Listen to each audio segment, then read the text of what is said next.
Filipino candidates for Ginoo at Binibining sa 2026.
So yun mga kabaro and friends, ito na po yung ating mga official candidates sa Ginoo at Binibining Rizal 2026. So makikita natin, ang pupogi din ha, at saka ang gaganda halos, may mga malalakas ang dating.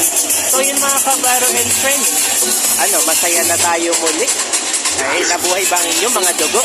Mga kapamilya, mga kabayan, mga kabaro and friends. Yes. Oy, mga kapatrol ng Pilipino natin dyan. Naku. Matutuwa na naman itong mga viewers ko. Diba? Ako, simple lang. Wag lang manginig ang ating mga braso. Grabe. Enjoy that. Alright. Diba? So mga kabaro and friends, happy weekend sa inyo lahat mga kabayan. Thank you sa inyo lahat.